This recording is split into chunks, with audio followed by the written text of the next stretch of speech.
On doit on doit beaucoup à la qualité des intervenants, William et Jacques Le Fou et Cassius Lely. Ce sont des gens entraînés à débattre et qui donc ont une qualité, c'est qu'ils ne vont pas forcément insister sur un epsilon, ils vont chercher la synthèse, ils vont chercher le résumé, ils vont chercher à dire ce qui compte sans souci de leur image, parce qu'ils ont beaucoup d'activités par ailleurs, et puis voilà, ils sont sincères, ils mènent des combats sincères. Ce qui a donné cet extrait de très grande qualité, résumante, où tout a été dit en 6 minutes sur le désaccord qu'ils ont et qu'on retrouve, mais pas en 6 minutes parce qu'on n'a pas la même qualité, dans les disputes politiques, particulièrement entre les droites nationaux françaises et le centre et la droite mondialiste, on va dire. Bon, je passe sur les Frexiteurs. Qu'on peut résumer en une erreur gravissime. Le propos macronien répété des centaines et des centaines et des centaines de fois, je l'ai enregistré que des dizaines de fois parce que j'en avais marre, qui était: en France on a le droit de blasphémer l'islam et on a le droit de critiquer l'islam, le droit au blasphème, qui est une erreur gigantesque puisque c'est factuellement faux, c'est juste vrai dans les textes de Dallos. C'est-à-dire que si vous allez dans une bibliothèque, que vous fouillez dans votre code Dallos pour vérifier s'il y a interdiction de blasphémer le Coran, vous ne la trouverez pas. Les députés, nos élus et nos gouvernements n'ont jamais voté ça. Par contre, dans les faits, c'est la faute, entre guillemets, la faute factuelle punie la plus sévèrement et pour laquelle on se fait le plus attraper. C'est-à-dire que, évidemment, ce n'est pas un policier qui vient vous arrêter, c'est un milicien de l'islam qui vient vous décapiter. Alors, ils ont fait quelques exemples avec Charlie, avec Samuel Paty, ils ont décapité des gens qui avaient critiqué l'islam. Et du coup, le peuple français et même le peuple occidental ne critique plus l'islam. Et non, vous n'avez pas de livre critique qui critique l'islam. Je ne parle pas on fait un peu semblant, hein. Vous n'avez pas de film qui raconte, par exemple, en 1h30 la pédocriminalité de Mohamed, le fondateur de l'islam. Vous n'avez pas de documentaire à la télé, vous n'avez pas de journaliste et vous n'avez pas de leader politique qui critique l'islam. Sinon, il serait décapité. Donc, si vous voulez, factuellement, la critique de l'islam n'est possible actuellement que par des gens téméraires comme Jacques Le Fou et comme nous tous dans la mouvance des gens qui critiquons l'islam et qui le dénonçons, parce qu'on est anonyme et que c'est difficile pour la mafia islam de nous retrouver et de nous égorger, en tout cas tous. Ils peuvent en égorger quelques-uns, mais ce qu'ils ont d'ailleurs pas manqué de faire, et ce sont des affaires qui sont ensuite étouffées par les pouvoirs publics, mais globalement, on est maintenant trop nombreux, trop volatiles pour qu'ils nous attrapent, alors... Et là, je le redis, mais je ne veux pas insister là-dessus parce que je ne veux pas aller contre son courage.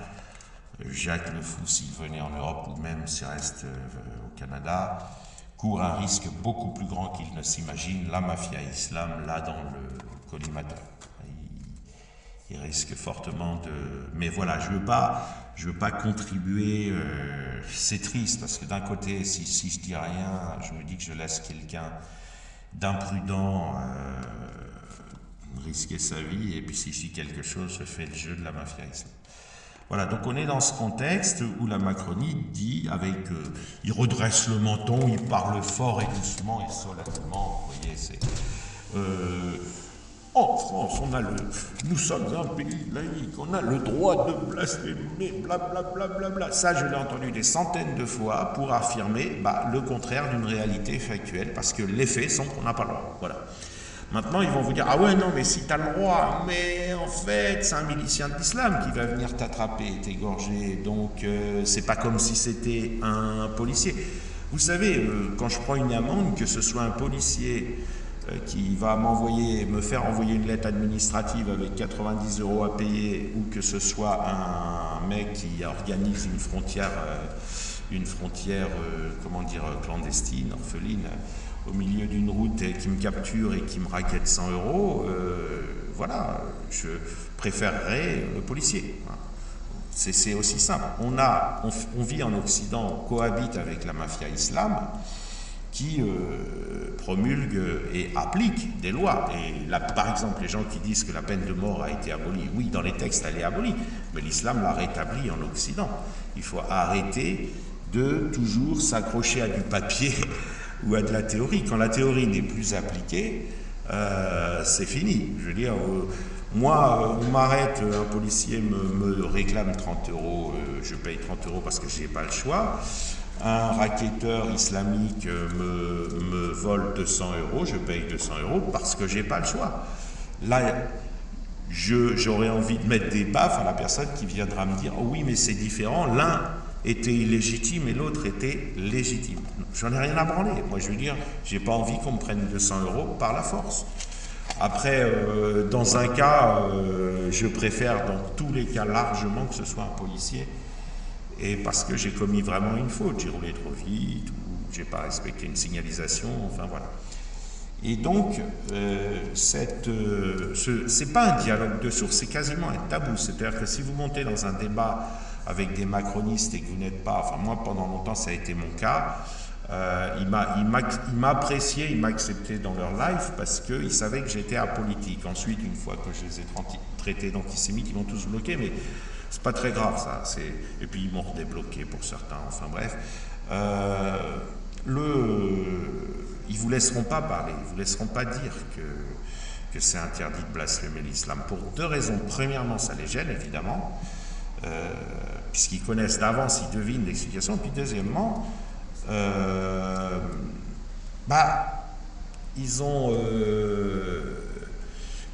ça les renvoie à ce problème de l'inaction face à la conquête, maintenant bien avancée, de l'islam.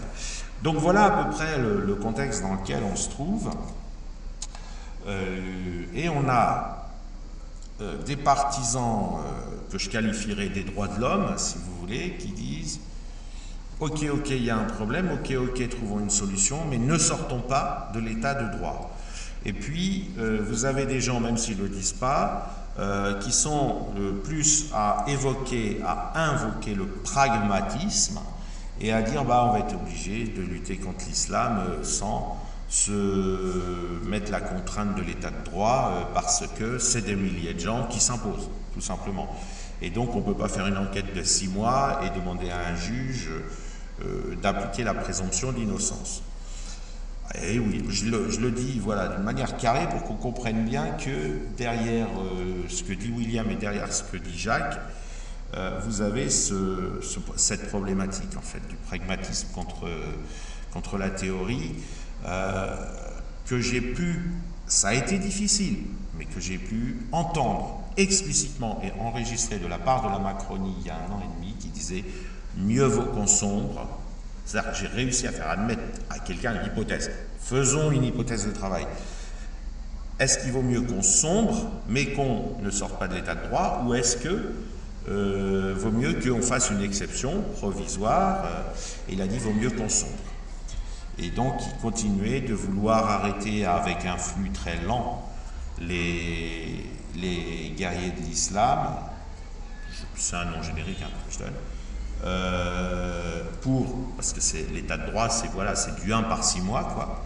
On a vu, il y a 3000 imams terroristes et en France ils en ont viré 2. Vous voyez, 3, c'est pas très efficace. Bon, j'ai pu lui faire répondre sous l'hypothèse vaut mieux qu'on change. Voilà, c'est un mec qui dit en gros je ne ferai pas la guerre à l'islam même si je dois mourir, au moins c'était clair. Et on retrouve là, et ce qui est marrant compte tenu des risques qu'il prend, et je vais les présenter après, je me suis donné 20 minutes, pardon, je ne suis pas concis. On retrouve dans la bouche de Jacques Le Fou cette défense de l'état de droit, de la démocratie, de la liberté de conscience, etc. Ou du moins on a l'impression de le retrouver, ce qui surprend, je pense que beaucoup de gens qui vont avoir entendu cet extrait vont être surpris. Et dans la bouche de William, un petit peu l'opposé, c'est-à-dire le paradigme zémourien qui dit en pratique il va falloir forcer les gens. Et ce qui sous-entend, même si William ne le dit pas et d'ailleurs ne le pense pas forcément, mais le paradigme zémourien lui-même a pu s'installer ce qui sous-entend bien évidemment d'alléger les contraintes de l'état de droit, la présomption d'innocence, etc. Parce que les islamistes, ils savent se rendre innocents par des astuces procédurières. De la même manière que LFI a littéralement fait comprendre à son électorat qu'il était d'accord avec Hitler, mais pas une seule fois dans les médias. Ils l'ont officialisé parce que voilà, c'est les jeux de mots, on est évasif, on est flou et on peut dire j'ai jamais dit ça. Bon, tout le monde connaît ça. Là, l'avantage, c'est que les deux sont francs, honnêtes, clairs, ont les idées claires et que leur malentendu ne se situe pas sur ce qu'ils se disent, mais sur ce que Jacques Le Fou a perçu, non pas de la part de William, parce que William est une personne individuelle, mais a dû percevoir à divers moments de ses pérégrinations d'auditeurs, c'est-à-dire quand il débattait pas, mais quand il écoutait les gens, de ce que pouvaient dire les droites nationaux européennes. Et à l'inverse, William ne comprend pas que Jacques Le Fou lui ait mis sur le dos des discours droitistes, droitards, nationalistes, que lui, il n'a pas tenu. Voilà, donc je présente maintenant, donc évidemment je vais faire plein de parties et je vais traiter chaque détail du dossier parce que c'est une problématique très simple, très claire, mais très longue à détailler pour que voilà, tout soit bien sans ambiguïté. Jacques Le Fou, c'est quelqu'un qui se déclare athée, militant et donc qui essaye de convaincre le plus possible des gens que l'islam est faux. Et qui s'y prend très bien et qui a réalisé un exploit qu'en fait on connaît tous en théorie, qui est une règle de marketing, mais qu'on a dans notre mouvance, si vous voulez, qu'on n'a pas appliqué, que ce soit Majidou Kacha, Alexandre Delval, nous, les anonymes blasphémateurs, les apostats. Il a compris, volontairement ou pas, j'en sais rien, ça je ne sais pas si c'était calculé, qu'en marketing, vous ne pouvez pas faire de la publicité pour un élément une fois. Il faut que ce soit répété des milliers de fois. Et donc il connaît parfaitement l'islam et on lui doit aujourd'hui, je sais en tout cas en langue francophone, d'être connu de tous et en étant connu de tous, d'avoir fait connaître à tous le texte islamique qui raconte que Mohammed, le soi-disant prophèt de l'islam, a acheté Aïcha, une petite fille de 6 ans, et l'a violée à 9 ans, et que toute l'ossature académique de la mafia islam le reconnaît, le dit, l'assume, et dit que c'est bien. Voilà. Ce que 80% à 90% des musulmans ne savent pas, parce que premièrement, ils ne lisent pas le Coran, deuxièmement, ils ne savent même pas comment s'appellent les cheikh, les prédicateurs célèbres, ils écoutent Rachid El-G, et puis quelques autres, bon bref, commencent à savoir, grâce à Jacques Le Fou, et sont obligés de se positionner. Alors vous avez deux choix, j'apostasie parce que l'islam est une monstruosité dont je perçois un indice à travers la pédocriminalité du prophète, ou alors je m'en fous, je continue, ça vient de Dieu, j'ai pas à discuter, toutes les horreurs, tout ce que je perçois comme des horreurs, à partir du moment où ça vient d'Allah, je me retiens, voilà, je me retiens et je continue d'être fidèle à l'islam malgré ce que j'apprends sur cette monstruosité. Donc grâce à Jacques Le Fou, ce dossier a avancé. Ce qui est absolument génial dans ce qu'il a fait, c'est que vous pouvez, moi j'ai très peu écouté, je suis allé écouter des extraits, j'ai compris qu'il était efficace et astucieux et voilà, mais après connaissant moi aussi, moins que lui, mais connaissant quand même le Coran par cœur enfin, moi, je connais que le Coran, mais lui, il connaît en plus les hadiths, etc. Et puis, il travaille continuellement. Moi, j'ai pour principe de pas gaspiller du temps entre alliés d'une même cause. Voilà, donc j'écoute très peu. Je les relais, je les retweet, je les diffuse, je fais tout mon possible, mais j'écoute très peu les productions de mes alliés, puisqu'on dit tous plus ou moins la même chose. Voilà. Mais alors, ce qui est absolument génial, c'est que durant 1 an, depuis qu'on m'en a parlé, de Jacques Le Fou, chaque fois que je monte dans un débat, on est en train de parler de la pédocriminalité de Mohammed. Et là, ça m'a fait tilt. Je me suis dit, putain, le mec, il est fort, il est professionnel, il est compétent, professionnel entre guillemets. C'est-à-dire qu'il fait ce que les gens ne font pas. Il est au courant qu'il faut répéter la publicité, qu'il faut la diffuser le matin, le midi, le soir, dans les boîtes aux lettres, sur les téléphones, à la télé. Et alors, vous allez vendre votre produit en beaucoup d'exemplaires. On ne peut pas. Et donc, ce produit qui est l'information véridique, réelle, que Mohamed était pédocriminel et que le soutenir aujourd'hui, c'est faire l'apologie de la pédocriminalité, on l'a tous dit, puis on passait à autre chose. Puis on le redisait, puis on repassait à autre chose. Par exemple, Majidou Kacha, qui est quelqu'un qui mérite aussi le prix Nobel de la paix, comme Jacques Le Fou et comme bien d'autres, il a démonté tout l'islam, point par point.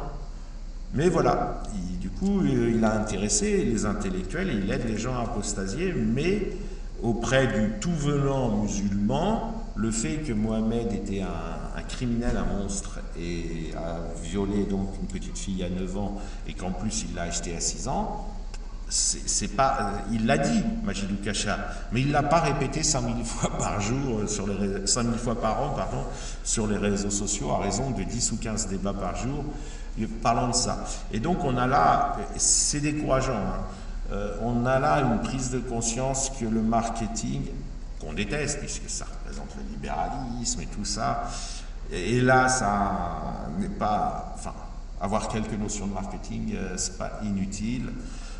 Voilà. Maintenant, William. Alors, William, c'est quelqu'un qui connaît parfaitement l'islam. Il était islamiste. Il était... Quoique non, je ne crois pas qu'il était islamiste. Il était mutazilite.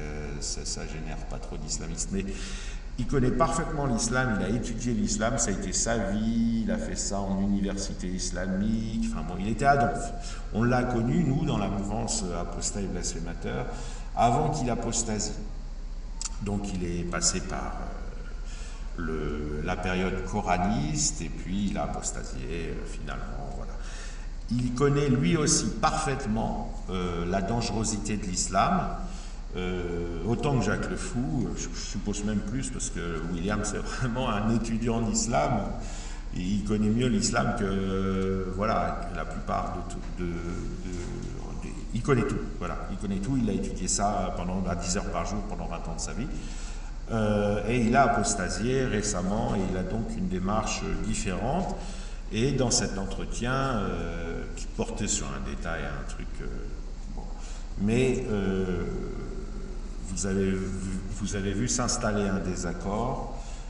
Et je crois, sauf erreur de ma part, qu'il s'est engagé politiquement dans le paradigme zémourien. Alors, ce que j'appelle le paradigme zémourien, et j'en terminerai là pour cette introduction, c'est pas Le Pen, c'est pas le RN, on peut même dire que parfois ils se détestent, mais c'est...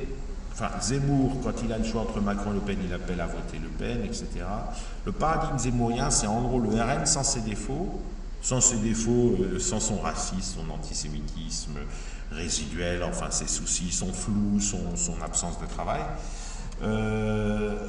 Mais avec un inconvénient, il parle qu'à des gens qui ont des QI de plus de 110.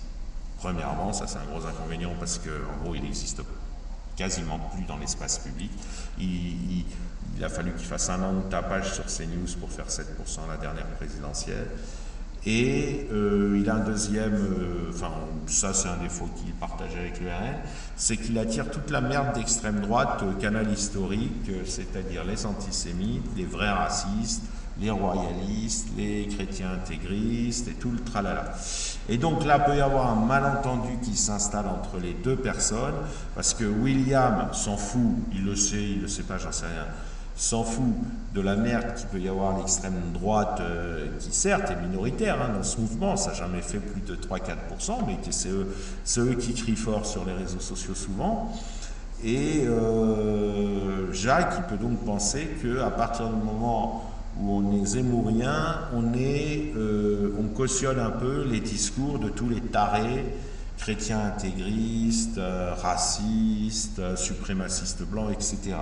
Et dès lors, c'est possible, j'en sais rien, c'est possible que ça ait influencé ce désaccord final de l'extrême. Mais moi, je vais vraiment revenir sur tous les points en détail de la problématique que nous avons, sans me soucier de dire qui a raison, mais de bien dire ce qui est en fait implicite, voire ambigu, dans ce qui est né de ce passage de 6 minutes. Et voilà, fin de cette introduction.